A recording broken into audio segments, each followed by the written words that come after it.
This Sunday's reading from the book of Exodus is one of those that at first looks just kind of like a history story. This is what happened while they were in the wilderness, etc., etc., etc.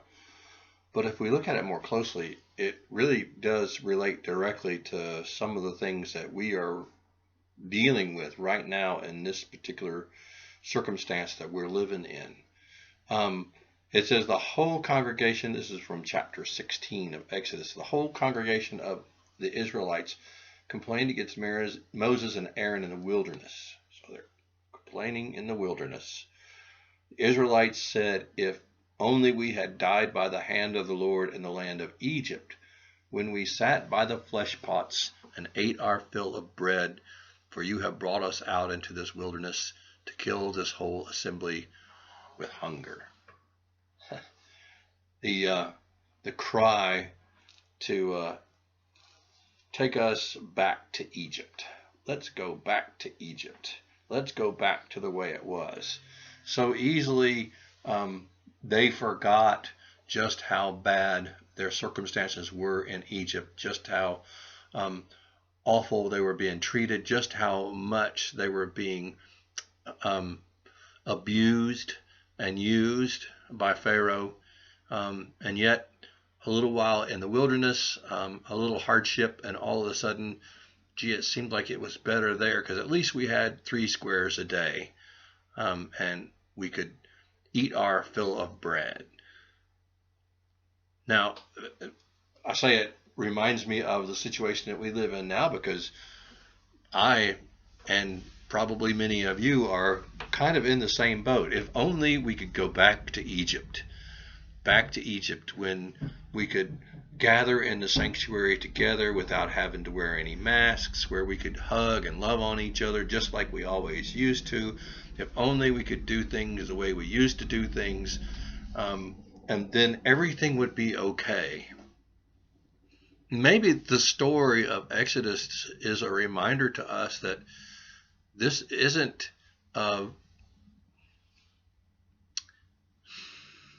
stop along the way. This isn't a minor inconvenience that's going to happen for just a little while. This is a journey that we are on, a journey through the wilderness that on the other side of the wilderness will be something very different from what we left back there in Egypt. We too have left Egypt and we are on our way to some new promised land, some new place of hope and help and healing. But we got to go through the wilderness to get there. The good news in this particular story is when Moses complains to God, God says, fine, I'm going to rain down bread from heaven and you'll eat all you want. And then I'm going to rain down meat from heaven and you'll see just how powerful God is. We too are seeing ways in which God is providing for us in the midst of the wilderness, places where we never dreamed we would be able to find help and solace in the midst of our loneliness. And I'm going to say it out loud. Yes, Zoom is one of them. The idea that we can gather together, at least virtually, is an amazing and wonderful piece of technology that 20 years ago, that wouldn't have happened. And this would have been a very different journey from Egypt to this promised land, wherever it may be and whenever it may arrive. So maybe the invitation of the story of the Israelites is an invitation for us to see this time that we're living in is not a time of just everything stopped and everything's been taken away from us, but instead it's a journey from an old life to a new life.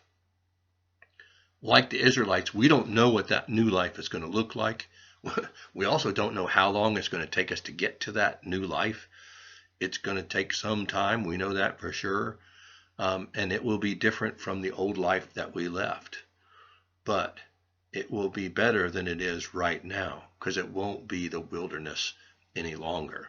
We will eventually journey through the wilderness to a new place, to a new land. But in the meantime, we can trust that God's going to be with us in the midst of that. God will provide for us what we need to make it through the wilderness. No, it's not going to be the way it was. It's not going to be as much as it was. It's not going to be as fun as it was back then, but it will be enough to sustain us through the journey to the new place that God is taking us.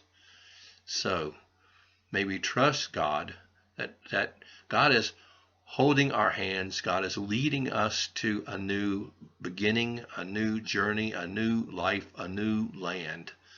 And if we will trust God in the midst of the wilderness, we will come through the wilderness to a new place of hope and healing and new life by God's grace. I miss you all. I look forward to our indoor service on Sunday. No, it won't be the same as the indoor service used to be. It will be very different. But nonetheless, I will be glad to at least see you mask to mask. May we be grateful for the little things that we're able to do, and know that just being able to gather together and receive communion together will be a major step forward in this time, this journey of life to life, old life to new life. And may we continue to trust God one step at a time, one day at a time, 1 week at a time, until we are brought to that final place of new life by God's grace. Blessings to you all.